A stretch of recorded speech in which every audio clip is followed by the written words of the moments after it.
Commodore Rao,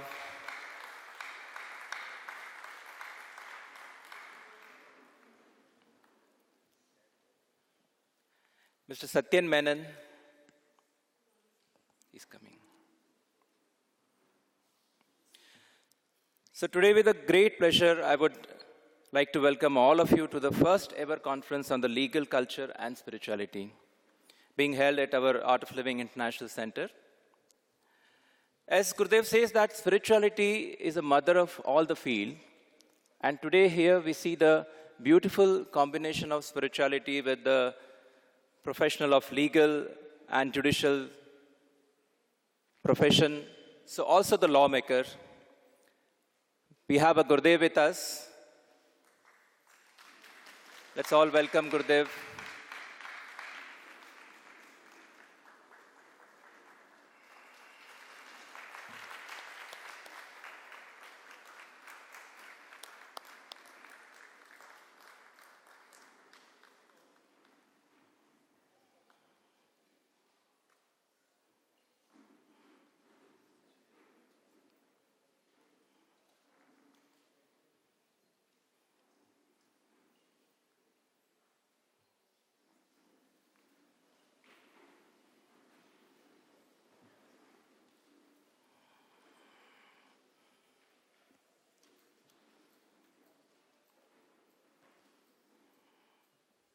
As we have a tradition, we start our conference with the lighting of lamp. May I invite Gurudev, Meenakshi Lekhi ji, Justice Mehta, Justice Ravindra ji to come and light the lamp. Commodore Rao and all our distinguished guests.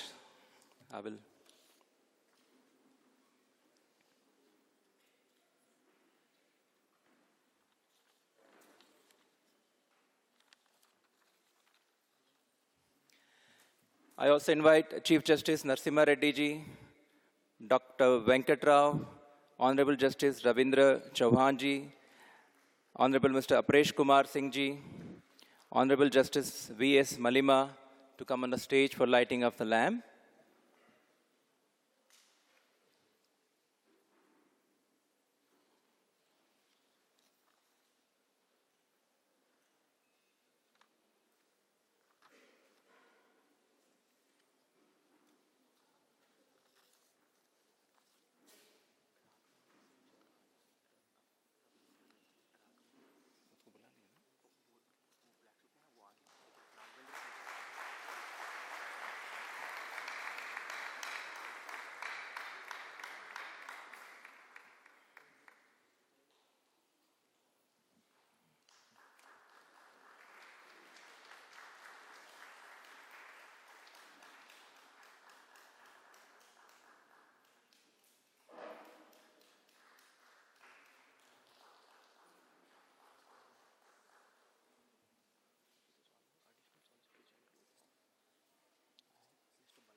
We also welcome Additional Solicitor General Mr. Ballal.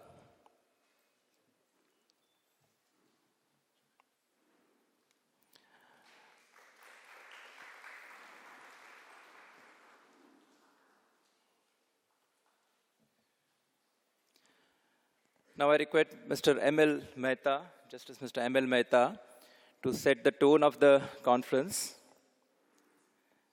And I request Commodore Rao to felicitate Mr. Mehta. Justice Mehta has worked on a different position, such as Metropolitan Magistrate, Additional Rent Controller, Commercial Civil Judge, Joint Registrar. He has also worked as an Additional Session Judge, Additional District Judge, Special Judge at TADA and CBI, Presiding Officer, Labor Court and Motor Accident Claim Tribunals.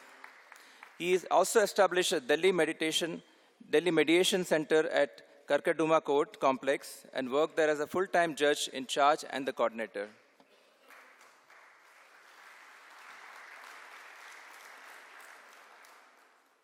Justice Mehta.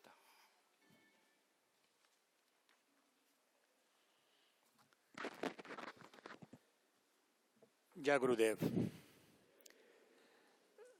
Honorable Justice Ravindran, Meenakshi Lekhi ji, and other dignitaries on the dais and off the dais. Good morning to all of you, and good morning to the members present here.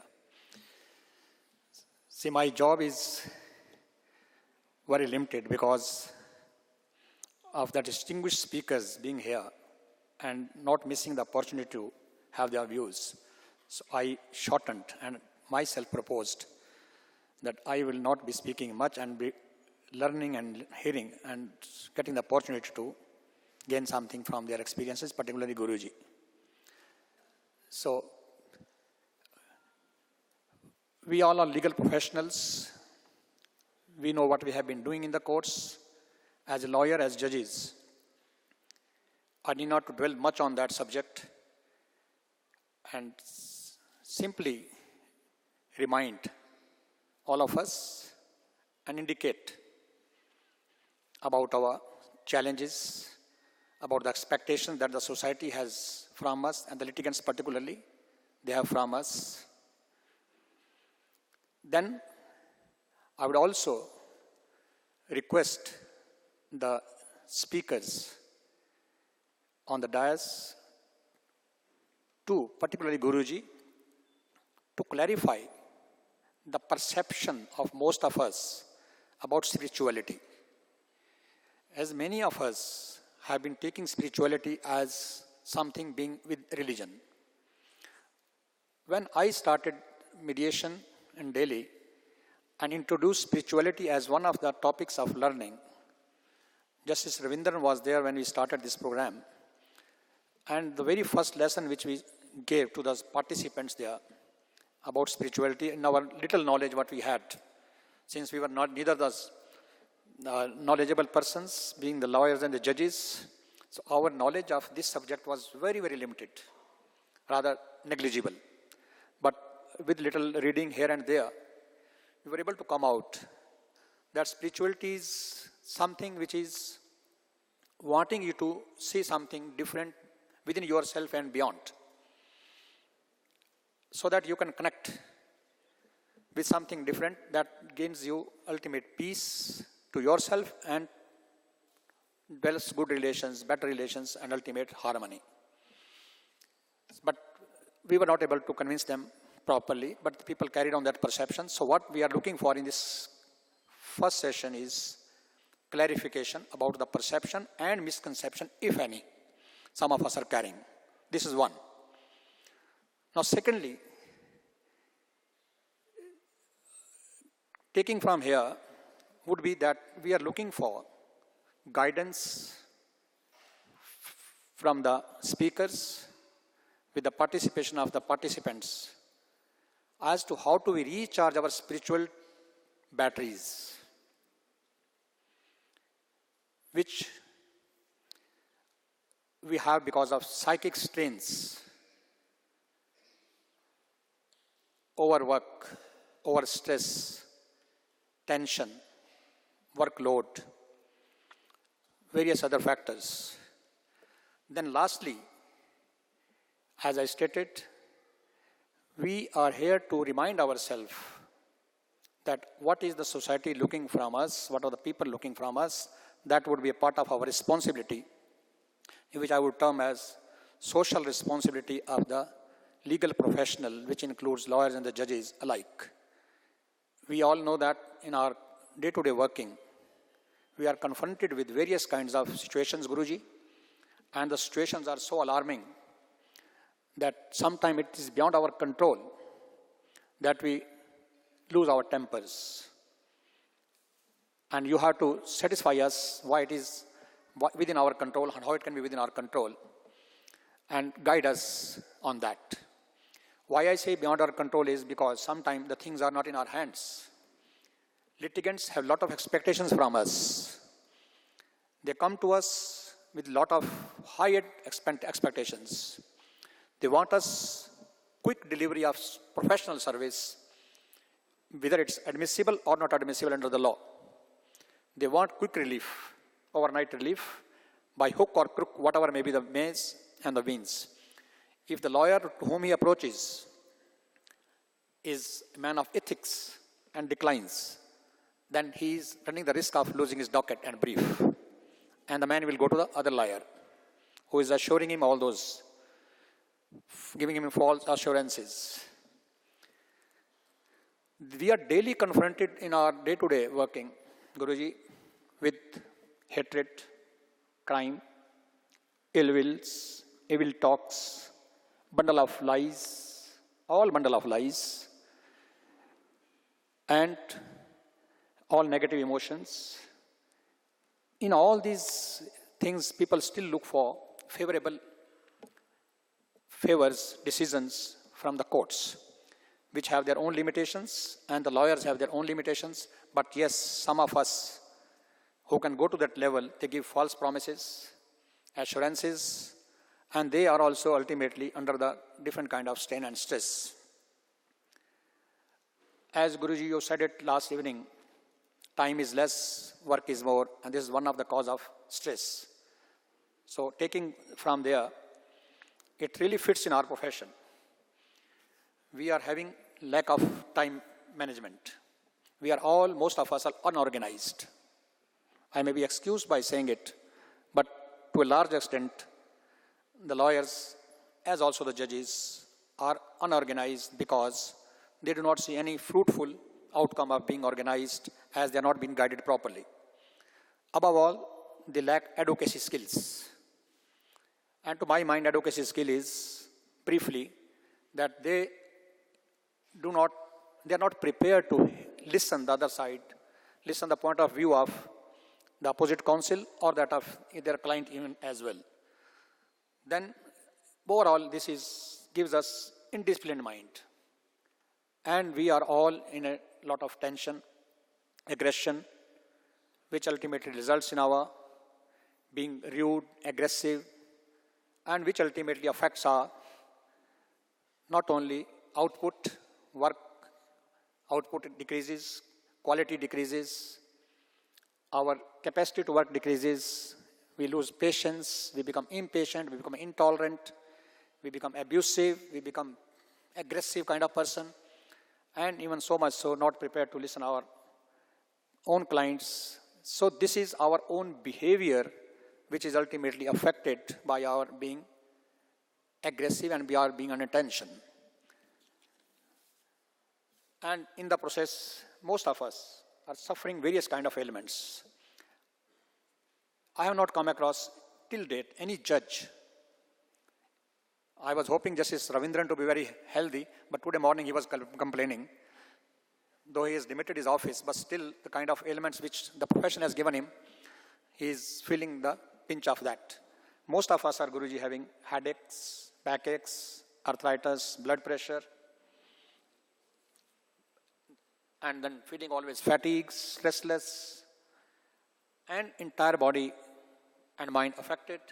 And most of us get addicted to tobaccos, alcohol, and to overcome these kind of strains. So these are the necessities of our life, and we are really, because of our own behavior and conduct, because of our not being able to guide ourselves properly and to be friend with our own body and mind, that we are suffering. This is what we suffer in our body and mind. This affects our profession. We suffer in profession also. We get a lot of negative emotions, aggressive behavior, and spoil interpersonal relations, not amongst the clients and the colleagues, but with the family members also. Now, let me tell you what is our profession, which was known as a noble profession, demands from us, and which is what we are looking for.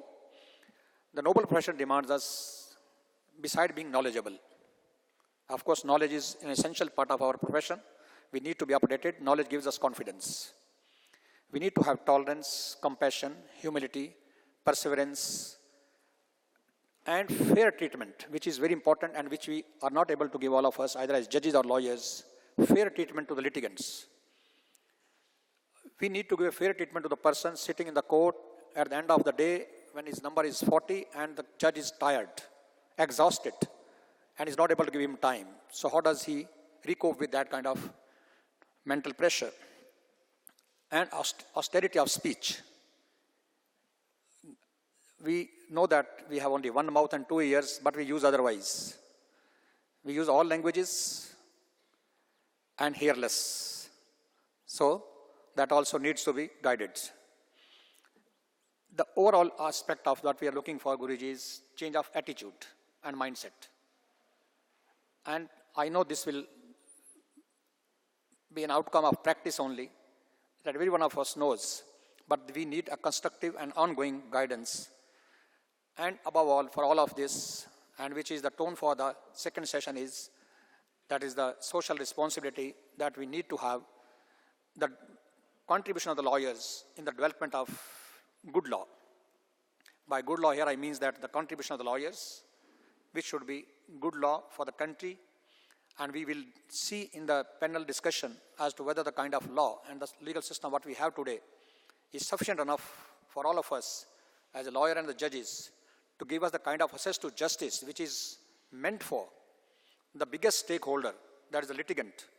Are we able to give them the kind of access to justice which the Constitution provides him, which the law guarantees him? And that is the area where we need to do introspection in detail.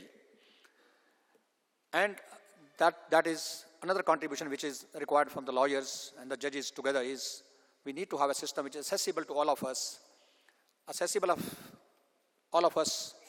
Justice accessible to all of us would not mean that we have number of courts, number of judges, and we have laws.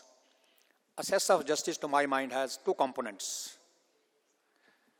One is that we need to have strong and effective laws.